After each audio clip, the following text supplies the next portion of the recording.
apa itu kebutuhan dan apa itu keinginan. Ingin minum itu beda dengan butuh minum. Kalau butuh minum itu artinya sudah ceke.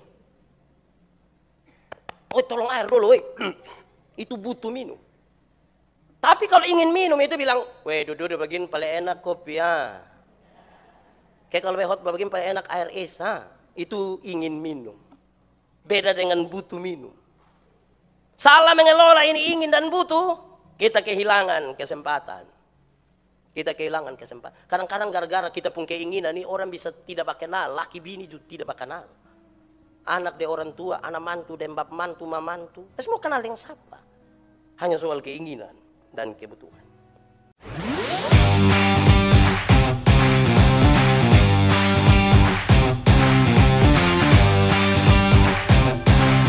Tidak mungkin kami mengerti firman-Mu kecuali kalau Tuhan menolong kami. Dalam tema kami pagi hari ini, kesempatan yang hilang. Biar oleh kuasa Roh Kudus-Mu kami dimampukan. Supaya kami tahu bahwa Tuhan selalu memberikan kesempatan. Tetapi kemungkinan besar kami tidak menanggapi kesempatan itu dengan baik. Jauhkanlah semua penggoda pencobaan. Supaya dalam damai-Mu kami belajar firman Tuhan. Berkati setiap hati yang disiapkan untuk pemberitaan firman hari ini. Tapi juga berkati bibir mulut hamba-Mu yang berdosa ini. Biar akan menjadi saluran berkat bagi setiap orang yang memberi dirinya untuk pemberitaan firman hari ini. Jauhkan semua penggoda pencobaan Tuhan. Supaya dalam damai sejahtera-Mu kami terus belajar firman Tuhan. Kami rindu pada firman. Berfirman bagi kami Tuhan. Dalam nama Yesus, firman yang hidup itu kami berdoa. Amin. Bapak Ibu Saudara-saudara jemaat yang dikasihi dalam Tuhan Yesus, sesuai dengan apa yang disampaikan oleh majelis jemaat Agape Kupang. Hari ini kita akan mendengarkan pemberitaan firman Tuhan di bawah tema kesempatan yang hilang. Saya ajak kita saudara-saudara untuk melihat satu bagian Alkitab. Terambil dari Injil Matius pasal 10, ayat 1 sampai ayat yang keempat. Supaya kita bisa kasih salam jabat di kiri kanan kita sekarang ini. Silakan. Yang tidak kenal bisa saling kenal memang sekarang. Terima kasih. Ya nanti dilanjutkan di luar tidak apa-apa. Ini itu. Kenapa saya mulai khotbah ini dengan minta Bapak Ibu Saudara-saudara itu juga saya kaget itu. Kenapa saya mulai khotbah ini dengan minta Bapak Ibu Saudara-saudara supaya berikan salam kepada saudara di samping kiri kanan. Karena siapa tahu ini kesempatan terakhir. Siapa tahu besok atau sebentar ada apa-apa. Kita tidak tahu memang. Benar-benar tidak tahu. Apalagi tadi KW menyanyikan kita itu lagu. Kita tidak tahu. Karena itu harusnya setiap kesempatan itu dimanfaatkan dengan baik. Kalau tidak kita bisa kecewa. Siapa yang mau menyesal dalam hidupnya? Silahkan angkat tangan. Yang mau menyesal. Tidak ada. Tapi kenapa muka ke menyesal semua?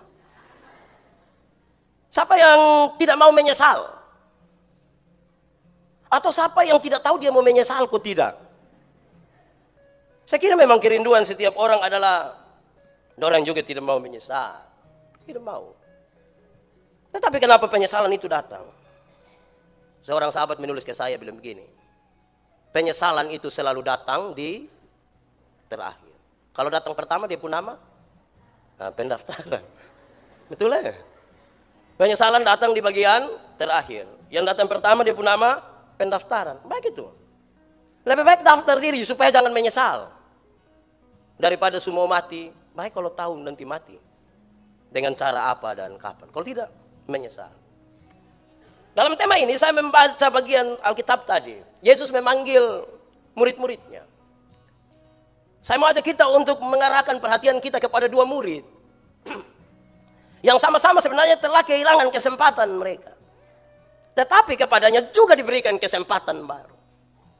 Kedua murid itu adalah Petrus, Simon Petrus, dan Yudas.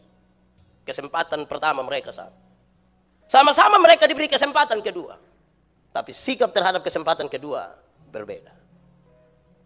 Saudara-saudara, kalau kita lebih dalam melihat siapa itu Petrus, Alkitab mencatat beberapa hal. Petrus itu hanya seorang nelayan. Dia nelayan kecil di Galilea. Dia pun bapa nama Yohanes. Dia nelayan saja.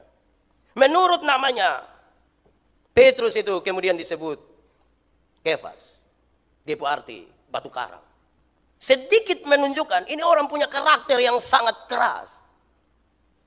Keras ya. Alkitab mencatat bahwa Petrus ini adalah murid yang dipanggil bersama-sama dengan yang lain. 11 murid yang lain. Tapi saudara-saudara, orang yang menunjukkan Yesus kepada Petrus justru saudaranya yang tidak terlalu luar biasa. Andreas, panggil dia bilang, mari kau lihat Yesus ada di sini. Alkitab mencatat bahwa Petrus itu pernah menolak Yesus untuk mencuci kakinya. Jangan engkau basuh saya Tuhan. Tapi lebih heboh lagi ketika Alkitab mencatat bahwa Petrus juga pernah bisa berjalan di atas air seperti Yesus. Petrus mengaku Yesus itu Mesias, dialah Kristus. Tapi Petrus juga yang menegur Yesus ketika Yesus bicara dan menyampaikan tentang penderitaan dan dengan penyalipan. Yesus yang bilang, jangan engkau bicara begitu.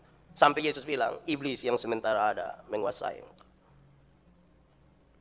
Pada waktu Yesus ditangkap, Petrus ada bersama-sama dengan Yesus. Bahkan dia yang mencabut pedang itu dan potong telinga Malkus. Kita melihat pernyataan Alkitab yang sederhana itu menunjukkan bahwa Petrus itu orang yang begitu luar biasa. Tetapi yang paling diingat dari Petrus adalah dia yang pernah menyangkal Yesus. Sebuah kesempatan yang hilang sungguh karena dia pernah menyangkal Yesus. Tapi apakah cerita hidupnya berakhir sampai pada penyangkalan Yesus? Tidak. Kalau kita mencatat setelah Yesus mati, Yesus naik ke surga. Setelah karya penyaliban Yesus, Petrus tampil sangat luar biasa dalam pemberitaan Injil pada jemaat mula-mula. Petrus dilepaskan dari penjara secara ajaib oleh malaikat. Petrus menulis surat pertama Petrus dan kedua Petrus yang luar biasa. Petrus bersedia mati disalibkan dengan kepala di bawah dan kaki di atas. Sebagai tanda bahwa dia tidak pantas disalibkan sama seperti Tuhannya.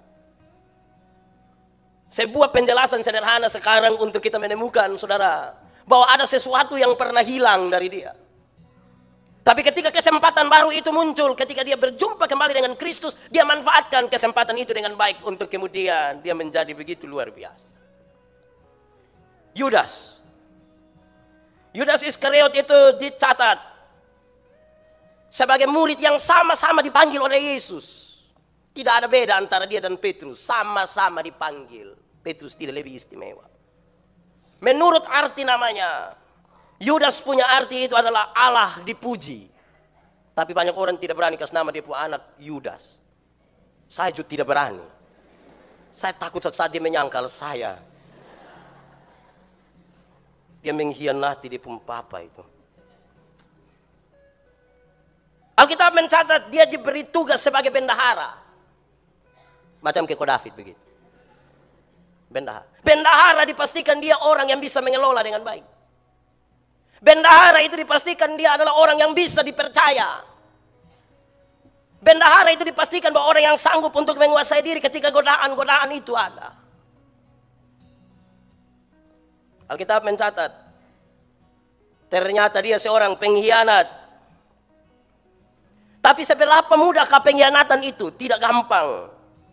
Kalau kita menaruh perhatian pada Matius pasal 27 ayat 5, dia bilang begini, Yudas melemparkan uang perak yang diterima ke dalam bait suci, lalu pergi dan menggantungkan dirinya. Ternyata uang bukan tujuan dia. Dia pergi menggantungkan dirinya.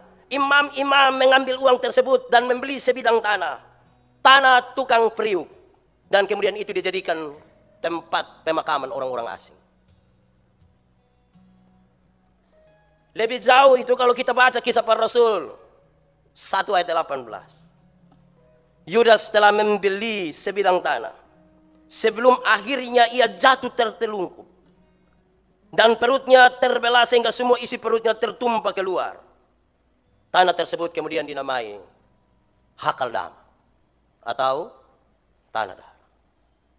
Tidak segampang itu pengkhianatan.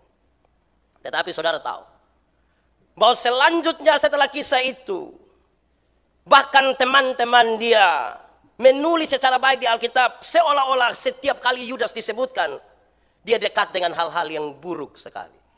Kita akan baca semua tulisan tentang Yudas dalam Alkitab, dan kita menemukan misalnya setelah habis nama Yudas ditambah satu kalimat, yang mengkhianati dia.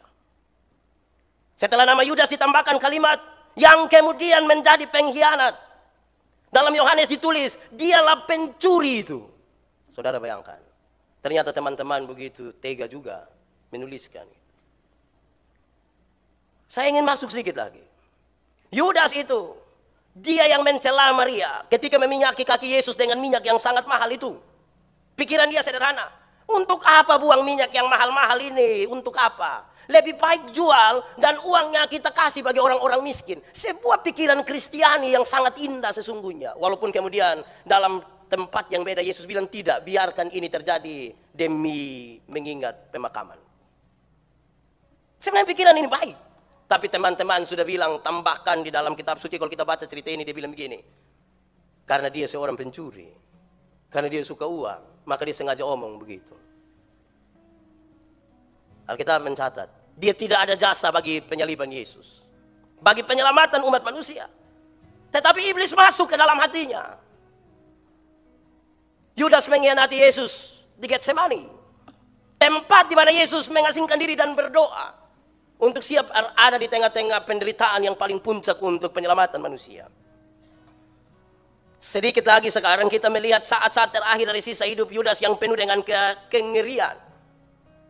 Alkitab mencatat bahwa dia punya penyesalan yang begitu memilukan. Yudas bunuh diri.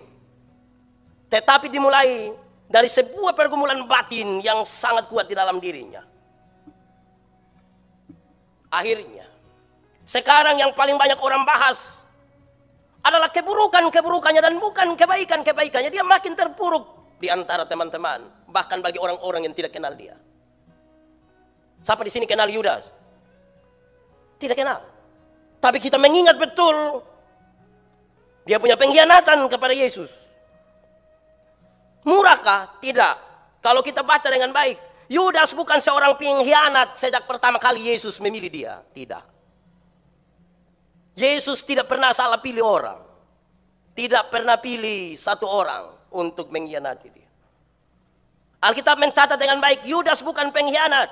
Tetapi Yudas sedang menanti didirikannya kerajaan Mesias, di mana Yesus menjadi rajanya. Yesus harus menjadi raja. Dia menanti, bukan saja menanti, dia bekerja. Yudas kecewa karena Yesus menolak untuk membiarkan orang Galilea menjadikan Yesus sebagai raja. Yohanes pasal 6 ayat 15. Dia kecewa. Harusnya kerajaan Mesianis segera didirikan, Yesus raja. Orang Galilea mau angkat Yesus, Yesus menolak, dia kecewa. Yudas makin tidak sabar karena Yesus sepertinya menunda-nunda terjadinya kerajaan Mesianis itu. Padahal Tuhan Yesus sendiri telah menerima gelar sebagai Mesias menurut Yohanes pasal 6 ayat 16. Dia sudah terima gelar itu. Kenapa tunda lagi?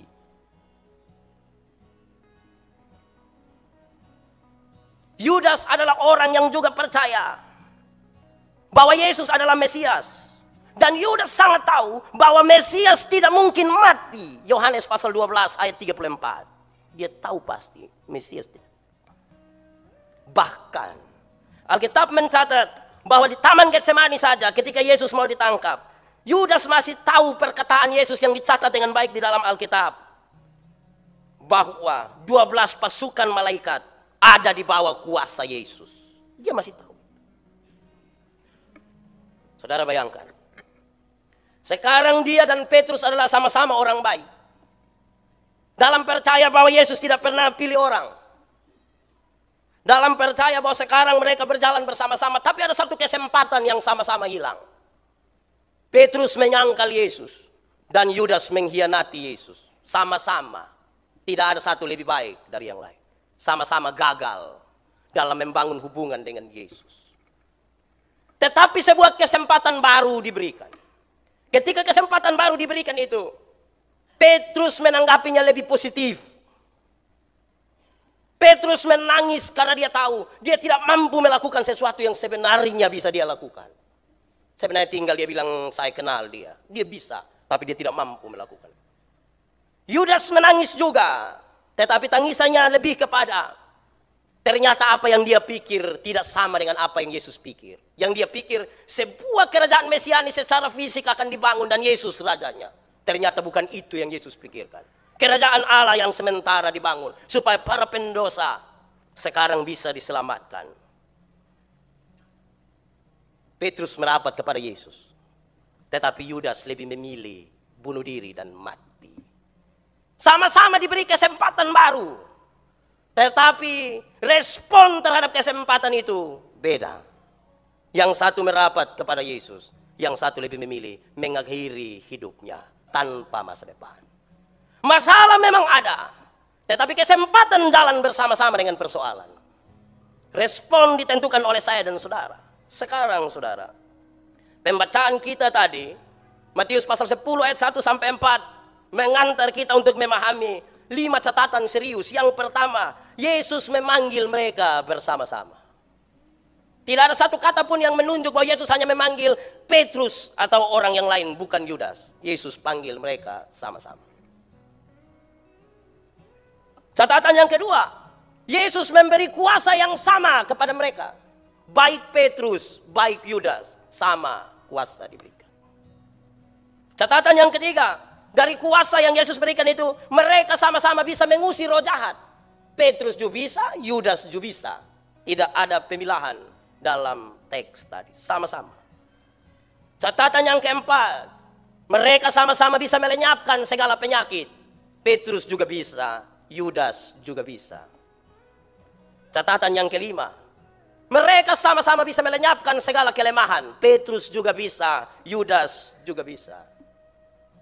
Sekarang saudara lihat, sama-sama punya harga yang dirusakkan oleh mereka sendiri. Tetapi respon kemudian menjadi masalah. Ternyata saudara, dari penjelasan Alkitab itu kita merenungkan kehidupan kita dan kita temukan sekarang bahwa dalam diri Petrus dan dalam diri Yudas, dalam diri saya dan dalam diri saudara, salah kita mengelola satu dua hal ini, justru respon kita bermasalah kepada Tuhan. Apa itu? Ternyata di dalam diri mereka berdua sama-sama punya potensi untuk berperilaku positif atau negatif. Di dalam diri kita ini sama-sama punya potensi berperilaku positif dan negatif. Tidak ada yang dia positif saja. Tidak ada yang dia negatif saja. Dia pun soal sekarang adalah mana lebih dominan. Mana lebih dominan. Dalam diri kita mengalir dua energi, positif dan negatif. Kalau yang dominan itu yang positif, kita tidak ada orang cari. Bab tua di mana Mam tua di mana? Itu kungko, itu po di mana Dia duduk saja kita rasa ada sesuatu dan kita sebut itu karisma. Tapi kalau yang dominan itu yang negatif, baru lihat kita datang dari sana, di mana kok manusia begini sudah datang. Mengelola ini potensi, ini rumit. Salah mengelola kesempatan kedua hilang. Hilanglah. Kedua, ternyata saudara-saudara, cerita tadi mengerahkan kita untuk sadar bahwa pengaruh lingkungan itu kadang-kadang lebih kuat daripada faktor keturunan. Pengaruh lingkungan itu kuat. Ada survei yang mengatakan begitu. Pengaruh lingkungan lebih kuat dari faktor keturunan. Lingkungan di mana Petrus bekerja sekarang, dengan lingkungan di mana Yudas mempengaruhi mereka untuk mengambil keputusan. Hati-hati dengan lingkungan di mana saudara dan saya ada. Hati-hati. Hati-hati. Sebab pengaruh lingkungan lebih kuat dari faktor keturunan. Dia pun bapak mungkin baik-baik. Kok dia pun anak begini? Terus dia pun mama bilang, tahu ikut siapa pun keturunan. Ya memang ikut antara dua. Tapi lingkungan di mana mereka ditempatkan menjadi penting. Kalau tidak, kita tidak pernah memaknai itu secara baik. Ketiga, cerita tentang Yudas dan Petrus ini menunjukkan sekarang bahwa dalam diri mereka dan dalam diri manusia secara utuh melekat apa itu kebutuhan dan apa itu keinginan. Ingin minum itu beda dengan butuh minum. Kalau butuh minum itu artinya sudah ceke.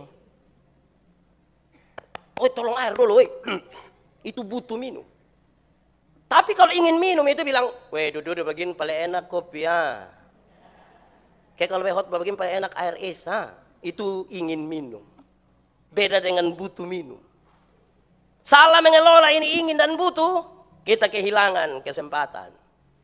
Kita kehilangan kesempatan. Kadang-kadang gara-gara kita pun keinginan nih, orang bisa tidak kenal, laki bini juga tidak kenal. Anak de orang tua, anak mantu dan bap mantu, mamantu, semua kenal yang siapa. Hanya soal keinginan dan kebutuhan. Tetapi juga saudara, catatan tentang Petrus dan Yudas sekaligus memberi gambaran bahwa manusia termasuk saya dan saudara, sebenarnya kita adalah manusia yang rasional, tetapi juga manusia yang emosional. Rasional, pakai otak, pakai pertimbangan. Tetapi kita juga manusia yang pakai rasa, yang pakai emosi. Ini dua harus berimbang. Tetapi ingat, ada rasio yang positif, tapi ada juga rasio yang negatif terus. Tidak ada barang yang baik. Semua dia lihat-lihat dari yang jelek. Lihat orang tadi menyanyi, nanti dia bilang, "Karmana, tadi kau menyanyi karmana?" Memang betul lihat bagus. Hanya, kalau hanya itu yang tidak baik semua yang dia omong. Saudara lihat sekarang sekarang ke lu penampilan sedikit baik. Terus dia hanya itu ke lebih banyak yang tidak baik. Sama saja itu. Rasio. Tetapi emosi. Emosi kita juga mempengaruhi. Ada emosi positif dan ada emosi negatif. Emosi yang dimaksud rasa. Rasa yang positif itu melihat orang sedih, kita juga sedih. Aduh, kenapa menangis? Beta kasih sapu tangan kok. Atau kanebo. Pilih sah. Dia mulai emosi. Dia turut sedih ketika melihat ada begitu. Tetapi saudara, dalam cerita tentang Petrus dan Yudas sekaligus mengarahkan saya dan saudara untuk sadar bahwa ternyata manusia termasuk mereka berdua dan saya dan saudara. Seringkali enak itu dijadikan tujuan. Siapa mau susah? Petrus berani tidak menyangkal dia susah. Yudas juga kalau tidak menjual dia susah. Kalau enak dijadikan tujuan, semua diarahkan kepada itu menjadi masalah yang serius. Sekarang saudara-saudara, mari kita lihat beberapa hal praktis. Saya mau ajak kita mulai dari saya tadi malam coba baca-baca 1-2 kalimat bijak. Saya catat 4. Kalimat bijak yang pertama tertulis bilang begini. Karunia paling berarti yang dihadiahkan Tuhan dalam hidup ini. Karunia yang paling berarti yang dihadiahkan Tuhan dalam hidup ini sesungguhnya bukan berupa barang, bukan barang, tetapi kesempatan. Karunia pertama yang begitu indah, yang Tuhan kasih pertama kepada manusia, sebenarnya bukan barang, bukan warisan, bukan apapun, tetapi yang Tuhan kasih itu adalah kesempatan. Tolong manfaatkan itu kesempatan. Sebab kalau orang tidak memanfaatkan kesempatan dengan baik, kesempatan menjadi mahal. Dan karena itu banyak yang suka cari kesempatan. Dan kalau cari kesempatan itu konotasi negatif. Angkat tangan yang suka cari kesempatan. Tuhan karuniakan kesempatan. Yang cari-cari itu yang suka bawa itu. Itu yang dia nama cari kesempatan. Bukan barang. Kesempatan.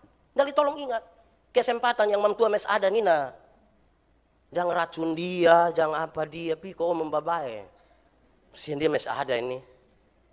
Daripada kita susah. Kedua, kalimat bijak bilang begini. Sebagian orang mengatakan kesempatan itu hanya datang satu kali. Sebagian orang mengatakan kesempatan itu hanya datang satu kali. Itu tidak benar. Itu tidak benar. Kesempatan itu selalu datang. Tetapi Anda harus siap menanggapinya. Banyak orang bilang kesempatan datang satu kali. Tidak benar. Kesempatan selalu datang.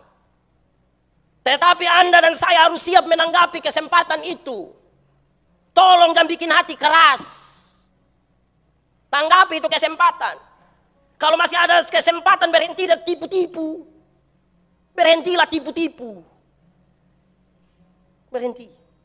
Kalau masih ada kesempatan memaafkan. Manfaatkan kesempatan itu. Ketiga. Ada kalimat bijak bilang begini. Apa perbedaan antara hambatan dan kesempatan? Apa perbedaan antara hambatan dan kesempatan? Perbedaannya terletak pada sikap kita dalam memandangnya. Selalu ada kesulitan dalam setiap kesempatan.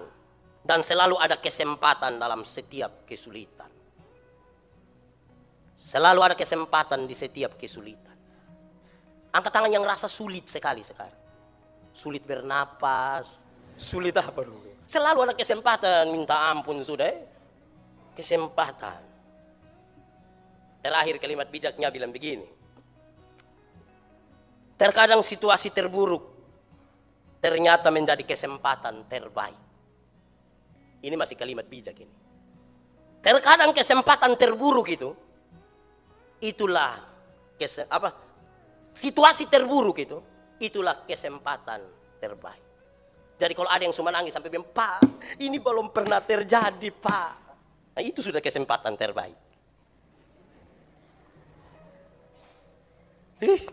Sendiri tahan lah Pak ini suwe. Nah, itu sudah kesempatan terbaik. Baik, saudara-saudara. Kesempatan itu selalu ada. Tidak pernah pulang. Sama dengan kasih sayang. Untuk beberapa hal ini saya ajak kita menyanyi satu lagu lama. Ini lagu sebenarnya tidak terlalu pasti, tapi baik juga untuk kita lihat bahwa ternyata kesempatan yang Tuhan kasih ada, tapi kita ini yang cenderung untuk buat diri kita menjadi terus bermasalah. Itu lagu itu, ya anak-anak sekarang mungkin tidak tahu lah, tapi anak dulu tuh kayak kami masih ingat. Kasih ibu kepada beta tak terhingga sepanjang masa. Bagai apa? Hanya memberi, tak harap kembali. Tapi ibu sekarang juga minta kembali.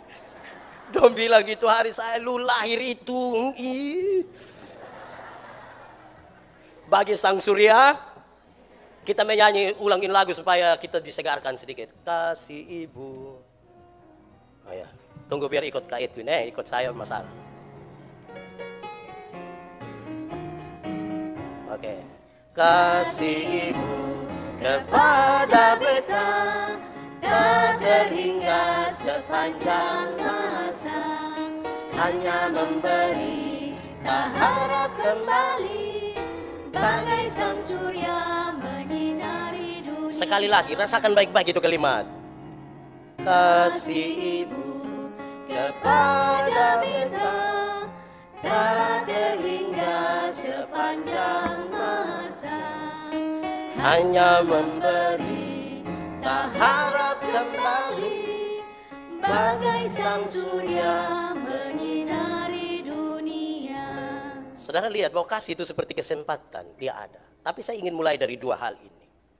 Pertama, ada satu ibu datang ke saya bilang, Pak Pendeta, saya bikin bagaimana supaya saya bisa memaafkan dan mengampuni saya punya suami. Bertahun-tahun saya berdoa tapi tidak bisa maafkan dia. Saya bilang, ibu, bagaimana bisa memaafkan?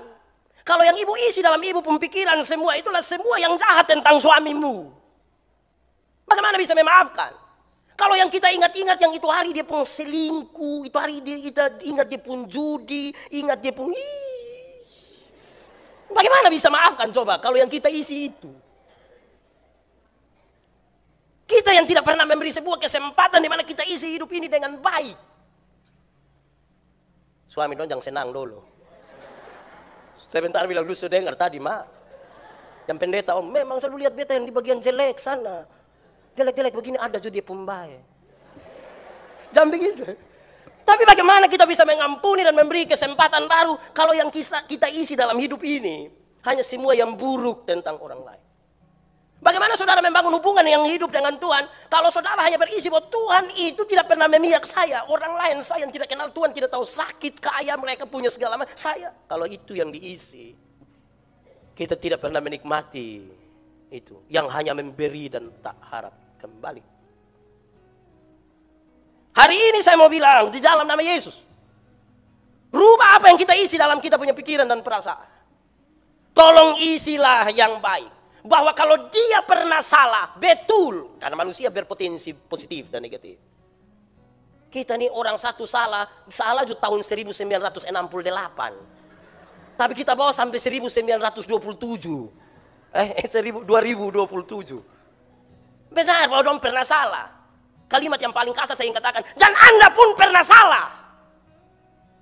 Bukan dia saya yang salah, saudara juga salah. Saya juga salah. Tapi tolong isilah. Daripada setiap kali itu orang ada kita bilang, Jalia begitu. Tahun 1967 tuh. Di Kupang dia pun kejahatan. Hai, kau biar kau dia baik sedikit dulu Kedua, baru wisuda sekarang Unkris, Undana, mana-mana wisuda banyak-banyak. Saya diminta berkhotbah 1-2 kali di syukuran Unkris. Saya bilang begini, jangan terlalu percaya anak-anak dong yang menangis. Dong tidak pernah telepon dong orang tua selama kuliah. Telepon hanya ketika mereka kekurangan uang. Terus waktu mama kirim dong tidak telepon lagi. Terus mama telepon, kenapa kak sudah terima uang? Aduh sibuk. Tapi ketika dia mewakili mahasiswa untuk menyampaikan kata-kata, dia mulai dengan puisi. Terus dia mulai, jangan percaya. Jangan percaya. Dia bikin saya itu. Lihat orang banyak kan dia pura-pura sayang orang tua. Duit anak baik. Omong kosong. Tolong kesempatan kita bukan adalah masuk sekolah dan waktu wisuda, bukan. Sepanjang yang mereka masih ada itu. Tolong pakai itu kesempatan. Tolong pakai. Sepanjang kita menyanyi. Saya bayangkan tadi waktu kaum ibu menyanyi. Saya bayangkan. Apa yang kita isi dan waktu kita begitu penting. Dan sampai dia sumati baru kita bilang, saya ingat itu hari. Di hari terakhir kita ketemu tuh dong menyanyi itu lagu. Kita sedih. Kan begitu. Setiap waktu tuh kesempatan. Kesempatan. Nah, saudara-saudara. Menyangkut dengan kesempatan itu. Ada 2. Satu, kesempatan dengan Tuhan. Kesempatan dengan Tuhan tuh Tuhan kasih. Selalu ada. Tapi saudara menanggapi dia seperti apa? Acuh tak acuh kah? Biasa-biasa saja kah? Atau justru saudara cenderung tidak? Saya berkhotbah di beberapa penjara. Saya bilang kepada ini orang, Tuhan tidak mau melihat saudara ada di sini. Tuhan tidak suka. Tapi saudara lupa. Ketika masih sibuk, saudara tidak ingat Tuhan. Nanti ketika semua orang meninggalkan Anda, baru Anda tahu bahwa Tuhan sementara menunggu. Kesempatan dengan Tuhan itu ada. Karena itu berhenti menyalahkan dirimu sendiri. Berhenti. Ada banyak orang yang cenderung bikin diri salah terus sepanjang hari. Sepanjang masa, sepanjang waktu hidupnya. Dan kemudian dia tidak pernah bangkit lagi. Karena hubungan dia dengan Tuhan rusak. Kita pernah gagal di masa lalu. Tapi terus bangun hidup yang baik dengan Tuhan. Jangan berhenti. Kan kesempatan itu Tuhan. Kenapa Anda hidup? Karena itu kesempatan dengan Tuhan. Orang lain menolak saudara, Tuhan tidak menolak. Selesai. Karena itu, pakai kesempatan ini dengan baik. Ada kesalahan di masa lalu, di mana kita tutup-tutupi. Kita rindu orang tidak tahu, tapi Tuhan tahu. Hubungan dengan Tuhan itu penting. Tadi kita menyanyi lagu pengakuan dosa. Meskipun saya kalau menyanyi pelan bagus. Berulang kali, tapi Tuhan kasih kesempatan. Jangan terus tuduh diri salah. Kejahatan paling besar dalam diri kita adalah selalu menyalahkan diri sendiri. Kenapa saya orang Timor Lihat itu. Nanti kau sun bikin. Kenapa saya pemuka begini, tapi dia begitu. Kenapa saya hidung begini Jangan kasih salah diri. Dengan Tuhan tuh bangun hidup yang lebih enak. Saudara akan menikmati sesuatu dan saudara mulai merasa Tuhan begitu penting. Saudara, Yesus bilang begini. Berbahagialah orang yang lapar dan haus akan kebenaran. Karena dia akan dipuaskan. Kenapa lapar? Yesus pakai kata lapar untuk menunjukkan bahwa lapar itu tidak ada yang perintah kita cari sendiri. Haus, tidak ada yang suruh kita cari sendiri. Dan kalau kebenaran itu kita lakukan seperti lapar dan haus yang tanpa diperintah, saudara dipuaskan. Ada banyak orang tidak semangat bergereja. Ada banyak orang berdoa dulu, sekarang sudah berhenti berdoa. Dulu dong rajin ikut komisi-komisi, sekarang berhenti. Kenapa? Karena ada orang tidak puas di dalam dirinya. Kalau saudara rindu puas, lakukanlah kebenaran itu seperti lapar dan haus. Anda dipuaskan. Saudara lihat kalau orang tidak puas tuh, tidak puas apa sah? Ada sah dia pu hidup.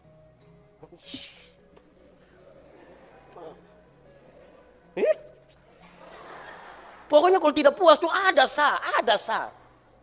Nah kalau ada yang tidak puas tuh kelihatan. Saya tidak bisa tahu, tapi Tuhan tahu. Dipuaskan kalau kebenaran itu saudara lakukan seperti lapar. Dan kebenaran yang paling utama adalah bangun hubungan yang baik dengan Tuhan. Saudara dipuaskan. Nanti kalau tidak kita duduk di sini kayak rasa, kita semua ada yang tidak beres. Pernah rasa begitu?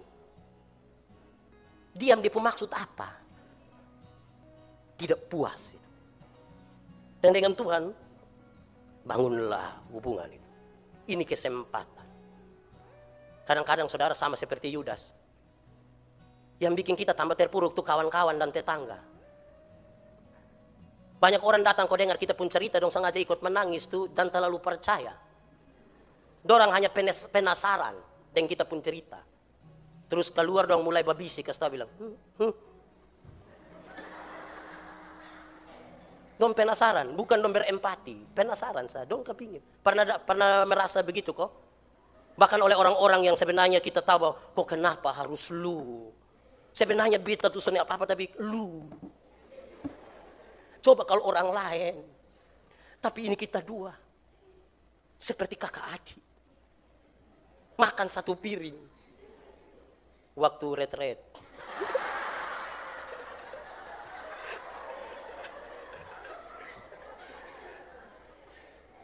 Dengan Tuhan. Itu pertama.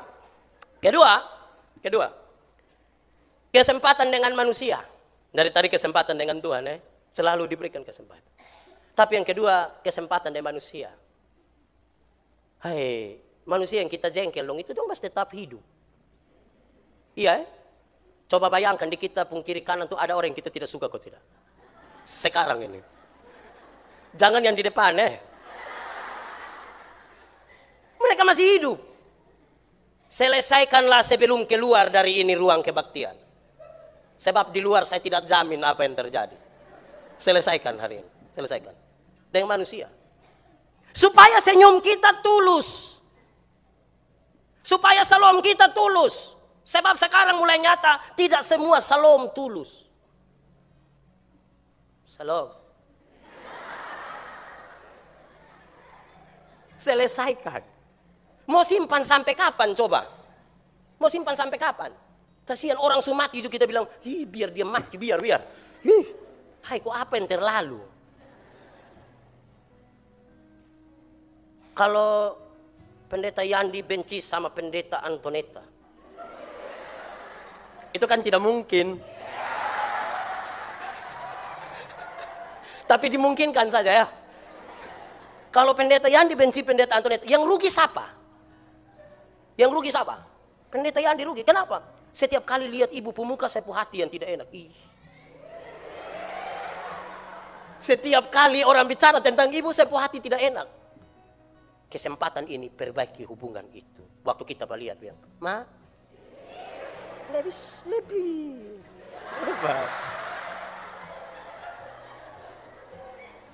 Kesempatan dengan manusia. Dia mungkin kakak adik kita Tolong lihat kita pun kakak adik dong hubungan lah, tolong. Bayangkan jangan sampai kita ada andil dari itu. Tolong ingat tadi kalimat bijak itu. Yang Tuhan kasih pertama kali bukan harta warisan. Bukan barang, tapi kesempatan. Lalu apa yang paling sulit? Yang paling sulit itu sederhana. Yang paling sulit adalah kita merendahkan diri untuk menyambut orang lain. Yang paling sulit adalah kita berkata jujur kepada orang lain. Kita ini mau kasih tahu sesuatu untuk kepentingan yang baik, susah. Susah. Contoh kalau lihat ada orang, teman lihat kiri kanan, ada yang punya kotoran sedikit di hidung. Kita mau ngomong ke mana kok Kayak bilang, tapi herannya kita bisa kasih tahu orang lain.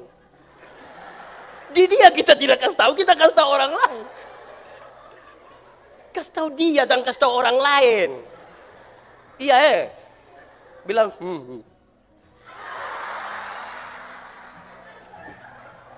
kasih tahu dia, jangan kasih tahu orang lain. Maka rumusnya begini, bicaralah dengan, jangan bicara tentang. Bicaralah dengan Aciliani, jangan bicara tentang Aciliani. Bicaralah dengan mama mantu, jangan bicara tentang mama mantu. Dia doa kasih mati kita. Dan dia, ma, po, jujur dong. Beta kurang apa?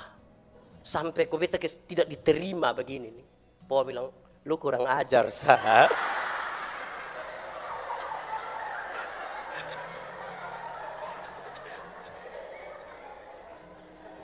Nah itu merendahkan hati untuk menerima begitu tuh rumit. Kita butuh hubungan yang indah. Kadang-kadang kalau hubungan yang indah tuh saudara, baik dengan Tuhan dengan manusia, hubungan yang indah tuh lebih berharga daripada pemberian. Walaupun kadang-kadang saya percaya, nama baik lebihlah berharga daripada harta kekayaan. Siapa bilang? Cek ulang. Kadang-kadang kita tidak penting nama baik dengan Tuhan. Lebih penting sebuah hubungan. Bahkan dalam doa-doamu, saya ingin katakan, hubungan yang baik lebih penting dari pemberian. Kalau saya punya hubungan baik dengan Kak Adi, saya jalan kaki, Kak Adi mau bawa motor, udah lihat saya di jalan kaki, Kak Adi langsung berhenti. Pak Pendeta, mau pergi mana? Naik. Kita berangkat sekarang. Itu hubungan yang baik, tanpa meminta dikasih. Tapi kalau hubungan kita buruk, saya jalan kaki, Kak Adi dari motor, sampai di saya berhenti juga. Tapi tanya, ojek kok?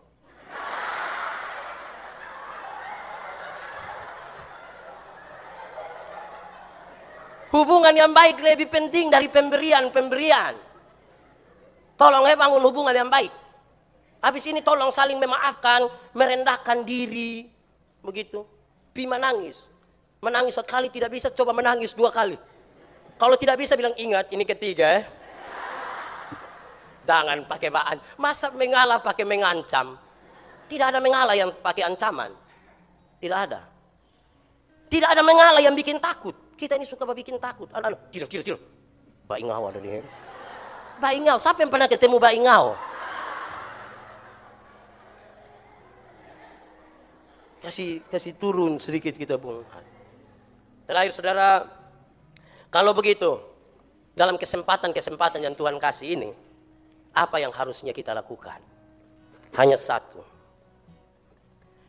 Pertobatan yang paling penting itu bukan pertobatan, itu perbuatan lebih dahulu. Tapi pertobatan dari cara berpikir kita. Sebab cara berpikir kita mempengaruhi perbuatan kita. Kalau saudara hanya bertobat dari perbuatan Anda dan tidak merubah dan tidak bertobat ini cara pikir, besok ulang lagi. Pertobatan harus dimulai dari pertobatan cara berpikir. Kalau saudara rindu menyambut Yesus dengan baik, rubah dahulu cara berpikirmu tentang Yesus.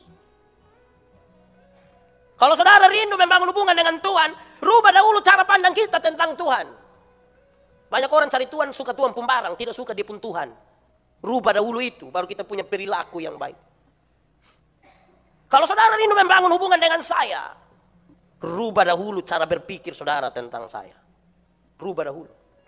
Tapi kalau mulai datang bilang, manusia itu kan tersinggung, dasar orang udik, pedalaman, tidak tahu diri. Kalimat apa itu? Rubah dahulu cara berpikir kita, perilaku kita menyertai. Tapi kalau kita paksakan hanya mau rubah dahulu perbuatan, dan pola pikir kita masih yang sesat dan salah, beban. Sekali lagi, beban. Kita senyum kan, tapi kalau tidak dengan pikiran yang sudah diubahkan, kita akan tetap jengkel juga toh. Kita yang tak cek. Rubah dahulu, bertobat dahulu. Dengan demikian saudara, maka kita tidak bisa hanya melakukan apa yang orang suka pakai kalimat ini. Yang penting apa? Yang penting pergi gereja. Yang penting baca di rumah. Yang penting Oke, yang penting apa? Jangan melakukan sesuatu yang penting. Pokoknya yang penting, jangan. Lakukanlah dengan baik. Rubah cara berpikir kita. Kesempatan itu kita raih dengan baik. Ingat, kesempatan itu bukan sekali. Selalu ada. Sikap kita lebih penting. Persoalan itu ada. Tapi sikap kita nanti dalam kesempatan kedua seperti Petrus dan Yudas ditentukan oleh kita. Positif atau negatif. Merapat kepada Tuhan atau justru menjauh dari Tuhan. 1 menit. Renungkan hubungan kita pribadi dengan Tuhan. Renungkan hubungan kita suami istri. Mungkinkah selama ini yang kita simpan adalah hal-hal buruk dari suami, istri, dari orang tua, dari anak-anak. Bayangkan kalau ternyata dia juga sementara menyimpan hal-hal buruk yang kita lakukan. Seolah-olah sudah tidak ada lagi kesempatan.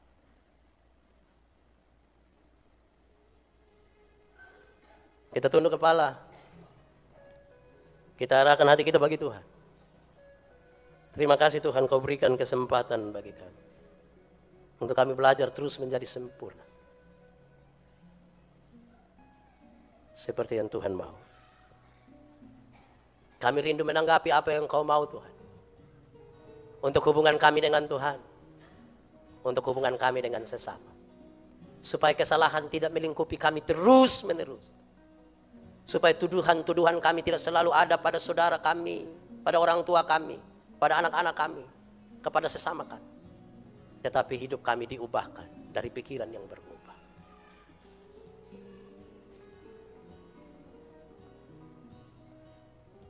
Katakanlah jujur kepada Tuhan untuk kesempatan hari ini.